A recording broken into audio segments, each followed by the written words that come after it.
spread of the coronavirus? Spread of a deadly new virus. How deadly is it? How fast can it spread?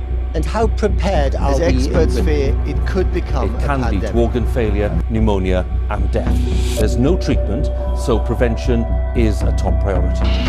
The recent outbreak of a novel coronavirus, now called COVID-19, has left many of us worried and paranoid about our own health, as well as interacting with other people and carrying out everyday tasks, such as traveling on public transport. At the time of filming this video, the number of people diagnosed with the virus worldwide is nearing 100,000, and the number of people who have died is currently over 2,000, and is set to continue rising. Fears are growing that it won't be possible to stop the global spread of coronavirus.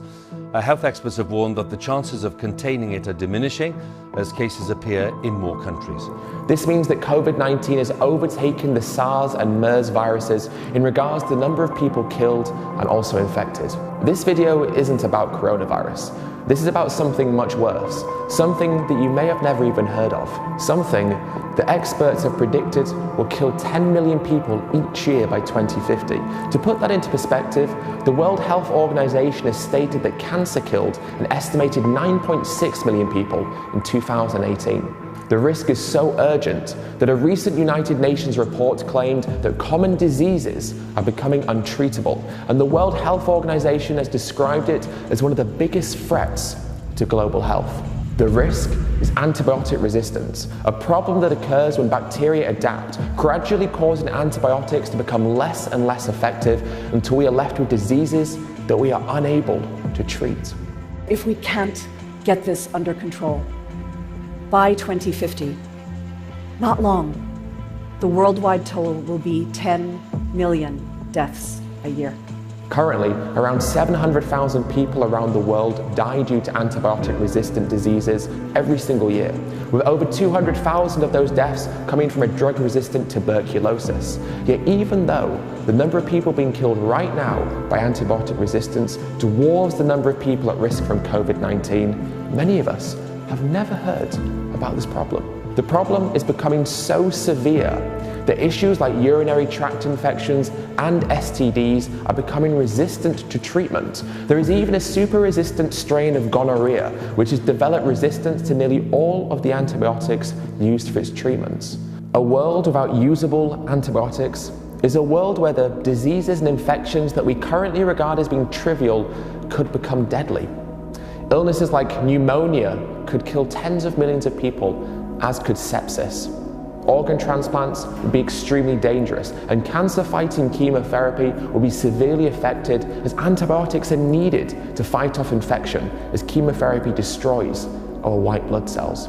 Even procedures like hip and knee replacements and dental work could become dangerous and even life-threatening. The so-called miracle of modern medicine would cease to exist, and our healthcare systems would regress to the state they were in the early 20th century.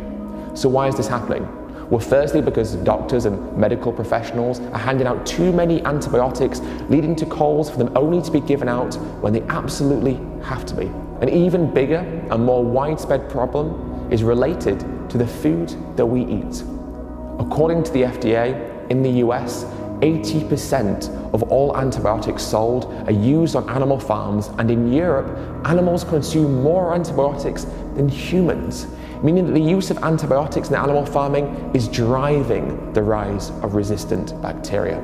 Our consumption of animal products is creating one of the biggest threats to human health on our planet right now, due to the fact that we raise animals in such a horrific way that they require antibiotics to keep them alive just long enough so that we can then cut their throats or kill them in a gas chamber and then eat them. On much of the planet, most meat animals get antibiotics every day of their lives, not to cure illnesses, but to fatten them up and to protect them against the factory farm conditions they are raised in. It is such an absurd system that it is not only responsible for killing trillions of animals every year, but is leading the way in creating a global health crisis that within the next few decades could be killing more humans than cancer every year. It is also worth mentioning that the new coronavirus COVID-19 is reported as starting in an animal market where wild animals and live animals are traded as well, meaning that again, in the same way as outbreaks have been caused in the past, our exploitation of non-human animals has created the new coronavirus outbreak. Killing non-human animals is in turn killing us as well. And even if we create new antibiotics in the future, this cycle of bacteria becoming resistant will continue if we don't change. To make matters worse, pharmaceutical companies are currently infecting animals with COVID-19 in the hope of finding a way to create a vaccination. And so because of our desire to kill and eat animals, more animals now have to suffer. How can it make sense? The most important medication that we have in the world is being squandered, keeping animals alive just long enough so that we can fatten them up, slaughter them, and then eat them, in turn causing our leading diseases such as heart disease and certain forms of cancer. Everybody suffers when we exploit others. Is this an absurdity that we will recognize and prevent from getting worse? Or will we continue to turn a blind eye and then in the future look at our children and tell them that we're sorry, but bacon just tasted too good?